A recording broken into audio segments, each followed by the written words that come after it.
안녕하십니까. 위트니스 오 교수입니다. 이 시간에는 그 종말론적 거룩한 전쟁 신학으로 읽는 그 레위기와 민수기에 대해서 간략하게 개관을 해보도록 하겠습니다. 먼저 레위기를 보도록 하죠. 레위기는 제사법을 다루고 있는 책입니다. 그리고 그 제사법이 시행되는 중심적인 장소는 바로 성막이죠. 시내산에 임하신 하나님은 이제 법궤 위에 임하십니다. 그리고 그 시내산의 불과 연기의 영광 가운데 임하셨던 하나님은 바로 지성소 위에서 불기둥과 구름기둥의 임재를 통해서 이스라엘 백성들과 함께 하십니다. 바로 죄 많은 이스라엘 진중에 거룩한 하나님의 임재를 드러내신 것이죠. 불기둥, 구름기둥이나 법궤 위 속죄소를 가리기 위해서 분양한 향연은 똑같은 구름으로 동일한 히브리어 아나안이라는 단어를 사용하고 있습니다. 이 구름은 시내산 정상에 하나님이 현현하셨을 때의 바로 그 구름이기도 하죠. 솔로몬의 성전 봉헌식에서도 동일한 구름이 성전을 가득 채웠습니다. 우리는 이러한 것을 셰키나 하나님의 영광의 구름이라고 부르죠. 그리고 예수님은 바로 그 구름과 함께 사도행전 1장 9절을 보면 성천을 하고 계십니다. 그리고 장차 구름과 함께 재림하실 것입니다. 이러한 구름은 하나님의 임재의 상징입니다. 그리고 그분의 능력과 영광을 대변하고 있죠. 따라서 지성소에 위치한 두 그룹 천사들이 서로 날개를 잇대어 있는 모습으로 만들어진 속죄소와 법궤야말로 하나님의 보좌를 상징하고 있는 것입니다. 사도 요한은 계시록 4장과 5장의 하늘 보좌 환상을 통해 이 모습을 더욱더 구체적으로 기술하고 있죠. 이 하나님의 보좌야말로 거룩한 전쟁을 주관하시는 거룩한 전사요 왕이신 야훼 하나님의 우주적 본부, 바로 우주의 모든 것을 계획하시고 명령하시고 집행하시는 천상회의에 해당합니다. 하나님의 법정회의라고도 할 수가 있죠. 야훼 하나님의 거룩한 전쟁은 두 가지의 특징, 즉 구원과 심판을 동시에 포함하고 있습니다. 다시 말해서 하나님은 신적 왕으로서 하나님의 백성들을 구원하시고 동시에 거룩한 전사로서 이스라엘의 죄악과 악의 권세를 심판하신다는 의미입니다. 성막에서 이러한 구원과 심판의 이중성이 두드러지는 장소가 바로 번제단이죠. 번제단에 바칠 제물은 점없고 흠이 없는 수컷이 요구되고 있습니다. 레위기 1장 3절에 나타나 있는데요. 죄를 지은 이스라엘 백성은 이 제물을 성막으로 끌고 와서 죄를 짐승에게 전가시키기 위해 짐승의 머리에 안수한 뒤에 직접 제물의 각을 떼야만 했습니다. 결국 각 이스라엘 백성의 죄를 심판하시는 야훼의 거룩한 전쟁은 이스라엘의 백성 대신 짐승의 피를 통해 수행되었다고 볼 수가 있습니다. 그리고 이러한 심판 행위는 곧 이스라엘의 신적 왕으로서 이스라엘을 향한 하나님의 긍휼과 사랑의 행위이기도 했죠. 이것은 대속죄일 날에 대제사장이 지성소로 들어가 법궤 위 속죄소에 수염소의 피를 뿌림으로써 그리고 동시에 아사셀 염소의 머리 위에 대제사장이 전체 이스라엘의 죄를 전가한 후 광야로 보내 죽임으로써 똑같이 수행되었습니다.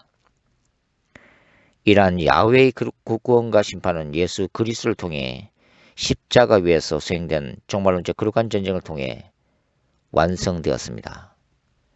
하나님은 인류의 죄를 아들 예수에게 전가하시고 아들을 대신 심판하심으로 죄와 사탄의 권세를 심판하시는 종말론적 거룩한 전쟁을 수행하신 것이죠.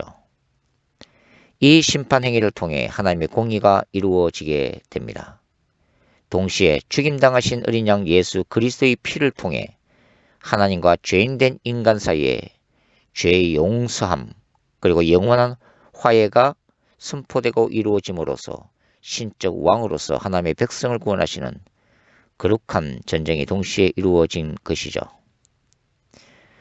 말하자면 대속죄일날 하나님 앞에 바쳐졌던 두 마리의 수염소, 그 한 마리는 피를 지승소에 속죄소 위에 뿌려야만 했고 한 마리는 아사셀 염소에서 모든 이스라엘의 죄를 짊어지고 성막과 이스라엘 진중을 떠나 광야의 낭떠러지로 가서 죽임을 당해야만 했습니다. 마찬가지로 예수님은 이 두 마리의 대속죄일날 희생으로 바쳐진 수염소의 역할을 십자가에서 감당하신 거죠. 예수님은 한 마리의 수염소처럼 십자가에서 피를 흘리셨고 또 한 마리의 짐승인 아사셀 염소처럼 예루살렘 도성을 떠나 바로 예루살렘 밖에 있는 골고다에서 죽임을 당하셔야만 했다고 하는 것입니다.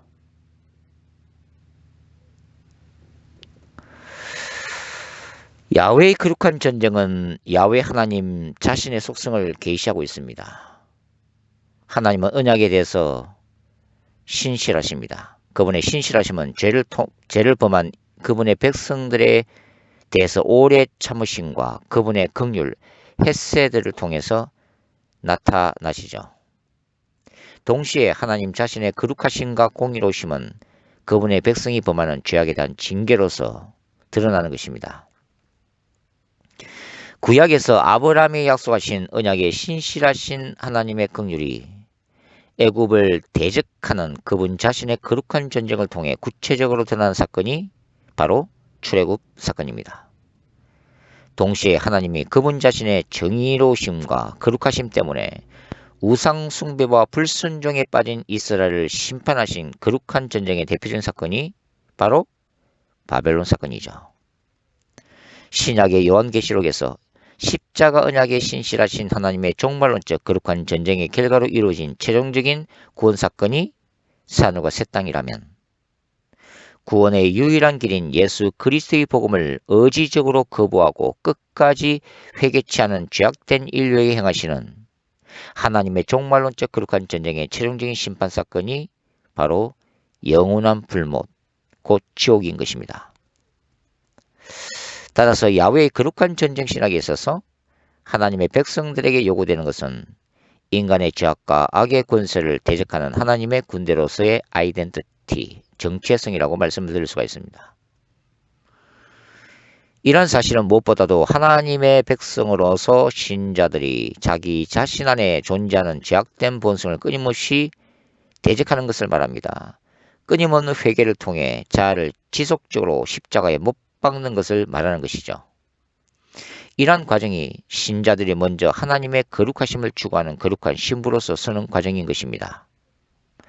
하나님의 군대로서의 정체성은 그리스도의 복음과 성령의 권능을 통해 교회 안의 영혼들과 세상의 불신자들을 추수하는 복음적 사명 외에 이웃과 사회 공동체를 하나님의 긍휼로서 사랑하고 섬기는 것을 포함하고 있죠. 따라서 종말론적 거룩한 전쟁 신학은 약함으로부터의 영성의 기초인 십자가의 사랑과 순교자적 자기 헌신과 희생이라는 개혁주의 신학의 위대한 유산과 영적 권세에 기초한 강함의 영성의 기초인 십자가의 승리라는 오순절 신학을 동시에 포용하는 것을 의미하고 있습니다. 그리고 종말론적 거룩한 전쟁 신학은 죄악된 세상 속에서 하나님의 공의로움을 실천하고 사회적 구조학을 개선하는 것을 말하죠. 이것은 정치, 경제, 사회, 문화 전반에 걸쳐 죄악과 악의 권세로 형성된 사탄의 왕국을 깨뜨리고 궁극적으로 하나님의 나라를 확장하는 것을 의미하고 있다고 하는 것입니다. 한마디로 종말론적 거룩한 전쟁 신학은 눈에 보이는 현실 세계와 눈에 보이지 않는 영적 세계에 있어서 거룩한 투쟁을 통해 하나님의 영광을 드러내는 것을 말합니다. 이것은 개인적 차원의 인간 내면에서 이루어지는 선과 악의 투쟁, 기독교 세계관과 세속적 세계관 사이에서 일어나는 영적 투쟁, 그리고 인간 역사 속에서 일어나는 하나님의 나라와 사탄의 왕국 간의 투쟁 등 모든 영역에 있어서 하나님의 나라를 확장하는 것을 의미하고 있습니다. 그러나 하나님의 나라는 궁극적으로 인간의 힘과 능력을 통해 이 땅에 세워지는 인본주의적 유토피아를 의미하는 것은 결코 아닙니다. 궁극적인 하나님의 나라는 하나님의 능력과 주권 아래에서 그분 자신이 수행하시는 종말론적 거룩한 전쟁을 통해 이루어지는 것입니다. 신자들은 예수 그리스도의 재림을 통한 그 궁극적인 하나님의 나라인 하나님 자신이 만드실 산과 새 땅의 도래를 위해 오늘의 역사 안에서 성령을 통해 동참하는 것뿐입니다. 야훼의 거룩한 전쟁 신학은 레위기 26장을 통해서도 발견할 수가 있죠. 레위기 26장은 시내산에서 이스라엘에게 주어진 야훼의 거룩한 전쟁 법규를 이스라엘이 순종할 때 받을 축복에 대해서 기록하고 있습니다. 3절부터 13절까지죠. 그리고 불순종할 때 받게 되는 심판적 저주에 대해서도 기록하고 있습니다. 14절부터 39절에 나타나 있습니다. 그리고 이스라엘이 죄를 회개할 때의 회복을 동시에 기록하고 있습니다. 40절부터 45절 말씀입니다. 레위기 26장에는 나는 야훼다라는 하나님의 이름이 반복적으로 등장하고 있는데요. 1절, 2절, 13절, 44절, 45절이죠. 이 야훼라는 이름은 모세에게 계시된 출애굽기 3장 14절에서 기록되어 있는 이 스스로 있는 자, I am who I am, 스스로 있는 자로서의 창조주를 의미함과 동시에 거룩한 전쟁 언약에 기초한 이스라엘의 구원 역사와 관련하여 빈번하게 등장하는 하나님의 이름이라고 말씀드릴 수가 있습니다. 이스라엘이 언약을 순종하면 전쟁하시는 하나님이 그들을 다스리고 보호하시는 신적 왕으로 나타나십니다. 그래서 이스라엘이 거하는 땅에 평강을 주시죠. 그리고 이스라엘을 대적하는 사나운 짐승과 칼과 원수들에 대해 이스라엘 위에 거룩한 전쟁을 직접 집행하실 것입니다. 3절부터 9절 말씀이죠. 그러나 이스라엘이 만약 우상숭배의 죄를 짓고 하나님을 거스려 대항함으로써 이 하나님을 거스려 대항함으로써의 구절을 주목하십시오. 15절, 21절, 23절, 27절 말씀인데요. 바로 하나님에 대해서 오히려 전쟁을 이스라엘이 선포하는 행위를 말합니다. 그렇게 되면 이스라엘은 야훼의 보호가 아닌 하나님이 수행하시는 거룩한 전쟁의 대상이 되어 17절에 내가 너희를 치리니 라고 하는 구절이 나타나 있는데요. 주름한 심판을 받게 됩니다.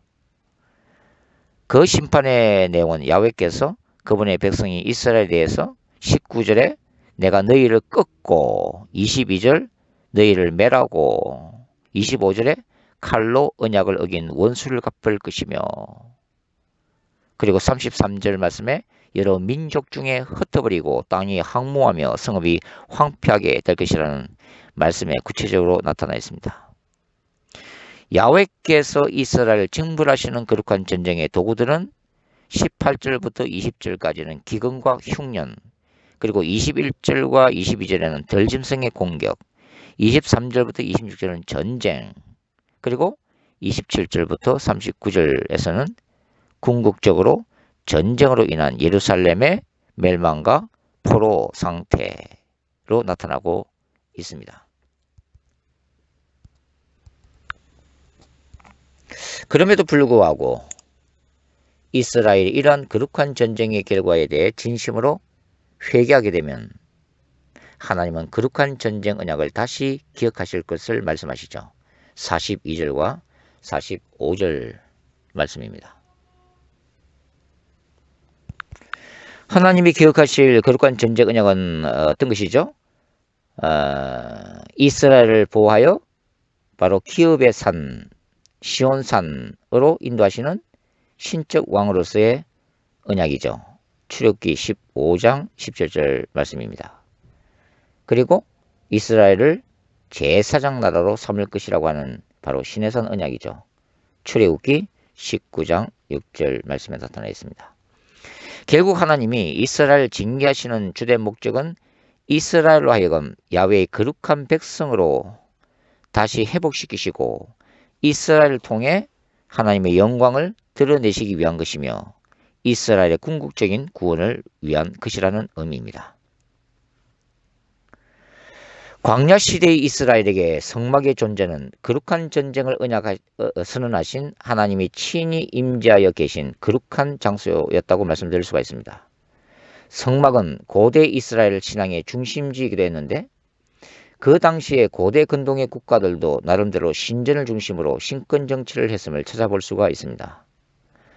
고대 국가의 왕들은 살아있는 신의 아들로 숭배되었죠. 그리고 신전에서는 제사장을 통해서 소위 그들이 섬기는 신으로부터의 신탁이 이루어졌습니다.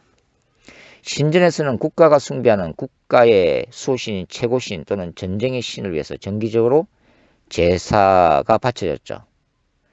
신전에서는 예언, 주술, 제사 등이 이루어졌고 매년 정기적으로 장엄하고 화려한 축제가 대부분의 성전에서 행해졌습니다. 그리고 이를 통해 백성들로부터 소득과 제사용 물품을 거두어들이고 이 축제를 통해서 국가 신과 왕을 찬양했다고 하죠.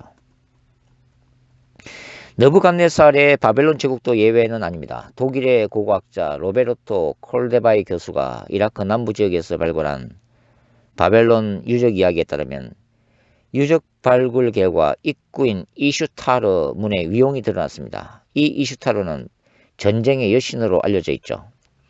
그리고 그 입구 양쪽에는 푸른색 벽돌 바탕에 금색 자기 벽돌로 사자, 용, 그리고 황소가 생동감이 넘치는 모습으로 부조가 되어 있었습니다. 특별히 용의 모습은 용의 머리, 뱀의 꼬리, 그리고 사자의 이빨을 소유한 위험이 넘치는 모습으로 새겨져 있었는데요. 이 용은 바로 바벨론 제국의 최고신인 마르둑을 상징하는 것입니다. 마르둑은 창세기 10장에 의하면 야훼 하나님을 대적한 사냥꾼인 니무롯이 환생한 태양의 신으로도 알려져 있죠. 그리고 바벨탑의 모형을 본받아 건설한 것으로 알려진 지구라트가 바로 이 도성에 존재했습니다.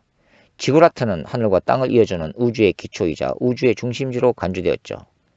가장 꼭대기에는 바로 마르둑의 신전이 세워져 있었습니다. 신전을 중심으로 강력한 왕권을 펼쳤던 이러한 고대 국가들은 특히 전쟁을 앞둔 시점에서는 반드시 신전에서 성대한 희생제사를 신께 바치고 승리를 기원했습니다. 그리고 제사장의 축복이 뒤따랐죠. 국가 간의 흥망을 결정짓는 전쟁이야말로 고대 세계에서 가장 중요한 사건이었죠. 그리고 그 최고신이 전쟁에서의 승리를 보장해 준다고 믿었습니다. 희생제사에 있어서 고대 국가들과 이스라엘의 근본적인 차이점은 고대 국가들의 희생제사는 신들을 달래기 위한 목적에서 시행되었지만 이스라엘의 희생제사는 죄 사함이 그 목적이었다는 데 있습니다. 이와 같이 국가들 간의 전쟁이 빈번했던 고대 세계에서의 전쟁은 곧 신들의 전쟁이었습니다. 이런 이유 때문에 홍해 사건을 앞두고 선지자 모세는 야훼 하나님을 전쟁하시는 하나님으로 선포를 하고 있죠. 출애굽기 14장 14절 말씀입니다. 이집트 군대 또한 이스라엘의 전쟁신이 야훼 하나님이 이스라엘 위에 자신들을 치는 것으로 이해하고 있습니다. 출애굽기 14장 25절에서 ESV 버전을 보면 이렇게 표현되어 있죠. Fight for them against the Egyptians. 이렇게 기록되어 있습니다. 바벨론의 경우 느부갓네살이 예루살렘을 침공한 후에 바벨론의 최고신 마르둑의 신전에 뭘 갖다 바쳐요? 바로 예루살렘 성전을 정복하고 가져온 예루살렘 성전 기물의 일부를 가져다가 바칩니다. 즉 이것은 전쟁의 승리의 결과로 느부갓네살이 생각했다는 거죠. 그리고 이스라엘과의 또 이스라엘의 하나님 야훼와의 전쟁에서 승리케 한 마르둑에게 전리품으로 그 신전에다가 갖다 바친 것이죠. 이처럼 신전은 국가적 전쟁과 전쟁에서의 승리를 기원하는 신적 장소로 고대 세계에서는 중요시 되었습니다.